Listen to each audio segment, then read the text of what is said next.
ಬಹುನಿರೀಕ್ಷಿತ ಕನ್ನಡ ಚಲನಚಿತ್ರ ಸರ್ಕಾರಿ ಶಾಲೆ H8 ಜನವರಿ 6 ಶುಕ್ರವಾರದಂದು ರಾಜ್ಯಾದ್ಯಂತ ತೆರೆ ಕಾಣುತ್ತಿರುವ ಹಿನ್ನೆಲೆಯಲ್ಲಿ ತುಮಕೂರು ಜಿಲ್ಲೆಯ ಶಿರಾದಲ್ಲಿ ಆಯೋಜಿಸಲಾಗಿದ್ದ ಚಿತ್ರದ ವಿಶೇಷ ಪ್ರೀಮಿಯರ್ ಶೋ ಅನ್ನು ವಿಧಾನ ಪರಿಷತ್ ಸದಸ್ಯರಾದ ಚಿದಾನಂದ ಎಂ ಗೌಡರವರು ವೀಕ್ಷಿಸಿದರು.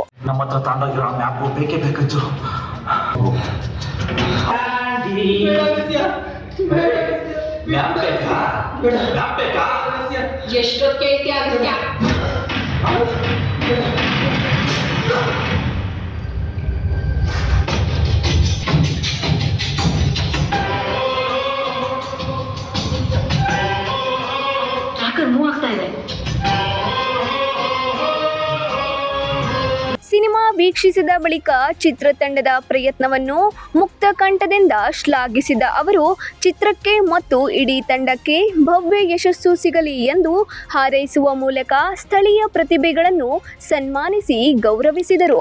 ರಾಜ್ಯದಲ್ಲಿ ಸರ್ಕಾರಿ ಶಾಲೆಗಳನ್ನು ಉಳಿಸಲು ಪೋಷಕರು ತಮ್ಮ ಮಕ್ಕಳಿಗೆ ಸರ್ಕಾರಿ ಶಾಲೆಗಳಿಗೆ ಸೇರಿಸಬೇಕು. ಸರ್ಕಾರಿ ಶಾಲೆಗಳನ್ನು ಉಳಿಸಲು ಎಲ್ಲರೂ ಪ್ರೋತ್ಸಾಹಿಸಬೇಕೆಂಬುದು ಈ ಸಿನಿಮಾದ ಉದ್ದೇಶವಾಗಿದೆ. ಬದಲಾಗಬೇಕು. ಓಕೆನಾ, ಅವರವರ ಮಕ್ಕಳುಗಳನ್ನ ಅವರು ಸರ್ಕಾರಿ ಶಾಲೆಗಳಿಗೆ ಸೇರಿಸಬೇಕು. ಸರ್ಕಾರಿ ಶಾಲೆಗಳಲ್ಲಿ ಇವತ್ತು ಒಬ್ಬ ವಿದ್ಯಾರ್ಥಿ ಬಂದು ಸರ್ಕಾರಿ ಶಾಲೆಯಲ್ಲಿ ಕುಳಿತರು ಗೋರ್ಮೆಂಟು ಅದಕ್ಕೆ ಎಜುಕೇಷನ್ ಕೊಡಬೇಕು ಅನ್ನೋದು ಒಂದು ಕರ್ತವ್ಯ. ಅದನ್ನ ಮಾಡ್ತಾ ಇದ್ದಾರೆ. ಬಟ್ ಪೇರೆಂಟ್ಸು ಫಸ್ಟ್ ನಾವು ಬದಲಾಗಬೇಕು, ಆಮೇಲೆ ಸರ್ಕಾರ ಬದಲಾಗುತ್ತೆ. ನಾವೆಲ್ಲ ಬದಲಾಗಬೇಕು ಅನ್ನೋದಕ್ಕಿಂತ ಹೆಚ್ಚಾಗಿ ನಾವು ಬದಲಾಗಬೇಕು ಅನ್ನೋದು ಪ್ರತಿ ಒಬ್ಬರಲ್ಲೂ ಬರಬೇಕು.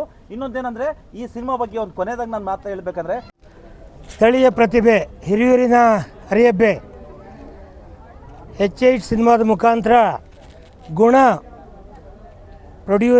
Producer come director come hero and ನಮ್ಮ ಪ್ರಫುಲ್ಲ ಪ್ರಹಾಲಿಕಾ ಮತ್ತು ಆರ್ಯ ಮತ್ತು ಹಲವಾರು ಜನ ಸ್ಥಳೀಯ ಪ್ರತಿಭೆಗಳು ಇವತ್ತು ಆ ಸಿನಿಮಾದಲ್ಲಿ ಆ್ಯಕ್ಟ್ ಮಾಡಿದ್ದಾರೆ.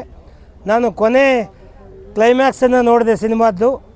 ಖಂಡಿತವಾಗ್ಲೂ ಕೂಡ ಅವರು ಒಂದು ಒಳ್ಳೆಯ ಉದ್ದೇಶ ಇಟ್ಕೊಂಡು ಸಿನಿಮಾ. ಈ ಸಂದರ್ಭದಲ್ಲಿ ನಿರ್ದೇಶಕರು ಹಾಗೂ ನಾಯಕ ನಟರಾದ ಗುಣ, ಕಲಾವಿದರಾದ ಮೋಹನ್ ಕುಮಾರ್, ನವಾಜ್, ಶೇಖ್ ಮೊಹಮ್ಮದ್ ಅಲಿ, ಈರಣ್ಣ ಪಟೇಲ್, ಮದ್ದೇವಳ್ಳಿ ರಾಮಕೃಷ್ಣಪ್ಪ, ಕುಮಾರ್, ನಾಗರಾಜ್ ಗೌಡ, ಭಾಸ್ಕರ್, ಹನುಮಂತ ನಾಯಕ್, ಪುರುಷೋತ್ತಮ್, ಶಿವಕುಮಾರ್ ಮತ್ತು ಕನ್ನಡ ಪರ ಸಂಘಟನೆಗಳು ಸೇರಿದಂತೆ ಮತ್ತಿತರರು ಉಪಸ್ಥಿತರಿದ್ದರು. Babu Khan, 9 live news, Tumakuru.